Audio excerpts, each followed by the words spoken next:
Good day. I'm James Ford, and I'm one of the teachers within the Empty Moon Zen teaching circle. Today we're going to explore the first of the grave precepts, not killing. Death, and with it, killing, is a great conundrum. Half of the conundrum of life and death, the fact of it, and how we engage it, even actually how we think about it. One of the axioms of our Zen way is that everything, including our inner states, have consequences. So, going for the hard thing, going toward the heart of the matter, what about death and especially our relationship with killing? I recall back in 2011 and how, in response to the killing of Osama bin Laden, I shared an observation on social media about our radical interdependence. And with that, a small consideration of the ongoing sadness of our human condition. I prefaced it with an observation that bin Laden was a bad man, and that I experienced a lifting of my heart at hearing of his death. I used the word glad.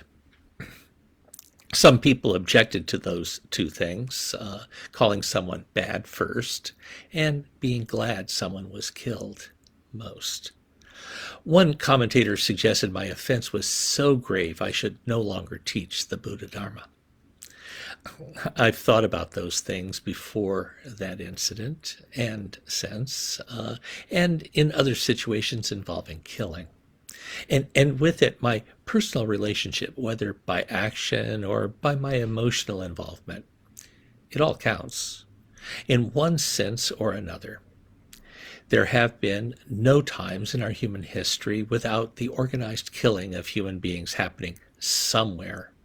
In our moment, it's nearly impossible to not be aware of the industrial scale killing going on in that hot spot where Ukraine and Russia touch. A year ago, in small change, a Russian army of conquest crossed a shared border and instantly met with fierce resistance. Today, right now, there are many square miles of dirt and ruin, stained deep with blood.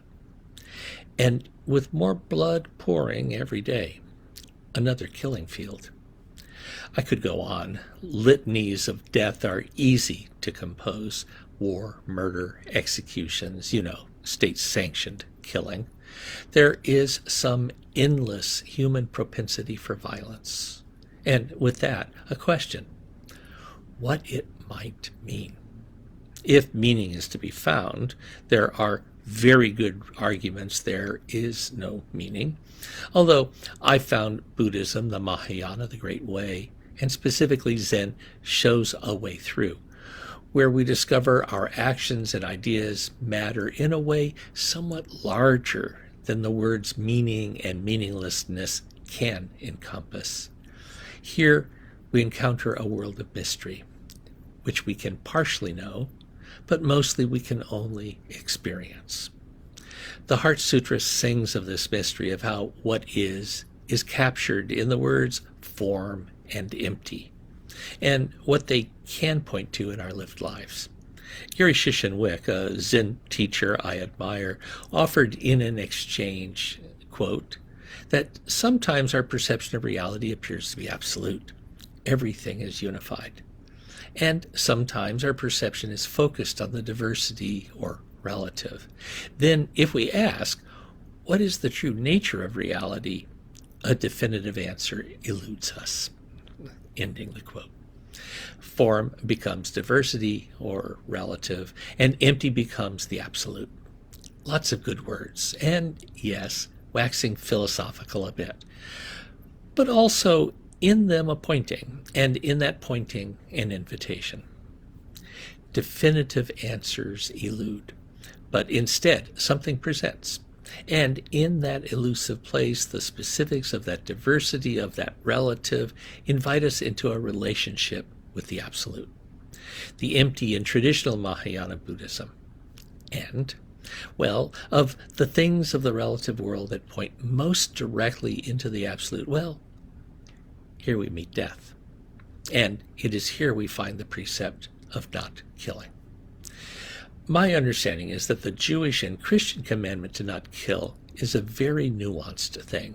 Depending on which list you refer to, it's the fifth or the sixth commandment of the 10 best known, which are in turn generally considered the most important of some 623 commandments found throughout the Hebrew Scriptures. The most common interpretation of this particular commandment, what is fair to call the normative position among theologians, is that we are not to commit murder. That is, not to commit an unlawful killing of another human being. Some do take it to be more comprehensive. A few even see a call to pacifism within it. But this more comprehensive understanding of the commandment is something of a minority report. This is not so for the Buddhist precept about killing, our first grave precept. It is unambiguous, and I certainly hope you notice, therefore, of course, ultimately impossible. In Buddhism, in the great web of relationships, everything has a place, or maybe better, a moment. And with that, all living things, specifically in the temporariness, are cherished. In the Buddhist tradition, sentient beings, that is, the totality of living, conscious beings, are bound up together in the way of our liberation. In some traditions of Buddhism, say Zen, finding something insentient is actually pretty hard. On our Zen way, even rocks and quarks have a side that can be called sentient. And with that, the precept of not killing is an unmodified, not nuanced statement. Do not kill anything, ever. For some, don't even think about it, and never, ever rejoice. Otherwise, you might not be worthy to teach the Dharma, as a for instance.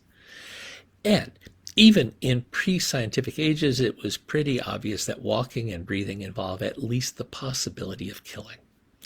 Few missed this, and as time advanced and we began to understand the wealth of life that disappears with each step, with each breath, its impossibility loomed ever larger.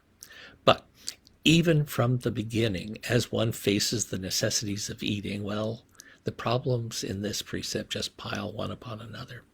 So, any literal understanding is going to be of limited use. Back when I was minister of the First Unitarian Church in Providence, Rhode Island, there were several deaths that weave around in my memory and are impossible to unravel from how I live in this world. 2 were suicides. One was a student at Brown, an undergraduate, someone who had, it would seem, everything, and a world with few boundaries before her. But clouded by wounds, well, it only took a moment. Although I witnessed how that moment would unravel in other lives for years. And another where I had and continue to have deeply mixed feelings. In addition to the circumstances that led him to climb over a barrier and jump off a parking structure, the hurt and guilt and confusion of those left behind remains a terrible thing. As a leader in the church community, he was often disruptive and always self-centering, and I didn't like him. And he suffered from horrible, debilitating chronic pain. It was all so bad he couldn't work, and what assistance our society offered was right at the edge of never being enough. He was always on somebody's bad list. Then, when he ended up being tagged as drug-seeking and his pain prescriptions were cut, well, that barrier, that parking structure, and that jump. I felt guilt for not liking him and wonder if there was something I could have done to help. But I didn't, because he was troublesome. Killing. There are always consequences to our actions, and killing self or others seems to leave in its wake more powerful disconnections than most things we do. So, what about suicide? What about war? What about euthanasia? What about capital punishment? What about abortion? What about eating anything, but particularly eating meat? Worthy questions, all. Each investigates life and death, and each speaks also of unique situations, and each raises questions that cannot with any integrity be conflated into the others. And none that I can see lends itself into a simple, you can't do this under any circumstances, or don't worry about it. There is something of a tragic cast to our lives, and in killing, it's all brought to the fore. For me, back to 2011, first, the bad man thing. There is some hope among many of us that we are not who we are. That buried deep within us there is some pure place, untouched by the world. So, things may happen, we may do things, but they do not define us. In my experience, no one has such a place. We are a complex mix of many things, so normally one action, a dozen, don't define us. That line, we are not the worst thing we have done, is true, mostly. Too many things combine to make us into the people we are, to be casually reductive. The karmic mess of life is gigantic. No doubt the U.S., Europe, and our political actions all had a hand in setting bin Laden on his course of action. But ultimately, he is responsible. He ordered those planes to be captured and turned into missiles. And he is what he did, as we all are. We can do things so horrific that they become the lead aspect of who we are. As I said on that social media post, no pass. I made a passing reference to the famous Zen koan by Zhang's Fox, which turns on the observation that the awakened person is at one with the law of cause and effect, or doesn't evade the law of cause and effect. The nuances are several. The subtlety and complexity of its pointing makes this one of the abiding koans of my heart, which leads to the statement about being glad Osama bin Laden was killed.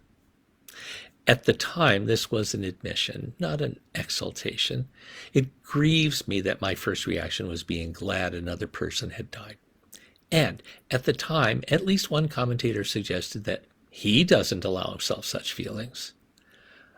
I suggest it might be wiser to feel what one feels and then deal with it, even if a consequence is guilt. There's an old line, it appears in our precept ceremony, not giving rise to the thought of killing is called the precept of not killing. This does not mean suppressing thoughts or denying feelings. It points to how we do not separate ourselves from all that is, including killing. And we do not cling to the ideas. It's spiritual practice as a dance. Sometimes we lead, sometimes we follow, sometimes we sit it out. It involves learning when to hold and when to let go. I feel these questions of navigating the deep waters of life and death and our hand in life and death are where we see that tragedy and hope most obviously. And so, I find the call in this precept is to engage, to not look away, diminish, or minimize. The heart of the matter of our own lives and of the lives of those around us, those we care for, and those we hate, or who hate us, is where we find life and death meeting. This is the meeting. Just life, just death, just life and death, one thing. Just this moment, filled with loss and gain, despair, and hope. Prepared or not, we're called in each moment to make decisions that are in fact about life and death. Every moment is that important. As I sit with this precept, I don't actually find that it is about the world being red in tooth and claw. Rather, it is about how we are all joined together in the great rhythm of life and death, the great circle itself, and my place within it all. At the same time, we are also gifted with awareness of what is happening, or at least a large enough portion of what is happening, and hence are culpable. We are responsible in a way no other creature I'm aware of is. We have eaten of the fruit of the knowledge of good and evil, and we have become as gods. And that godlike quality is responsibility. I find this precept a call to meet the world and our actions in it with relentless honesty and a certain gentleness. We are one body, you and I, in all our separateness, both and, the mysterious manifestation of the real. For good and for ill, we're tied up together, woven out of each other. Osama bin Laden is part of us, part of me, part of you, even as each of us, as we are, is responsible. And all the feelings and thoughts we have are part of the deal too. If we hope to take away any action that shifts the karma, it would be wise to start by looking into our own hearts and owning what it is we feel and think. That's just as much us, you and me, as will be the action taken. As old Leonard Cohen observed about that crack in everything, notice the cracks, notice the light, feel the dark that defines the light. Be present, hold as you need, and when the time comes, when the time calls, let go. The precept of not killing. Thank you.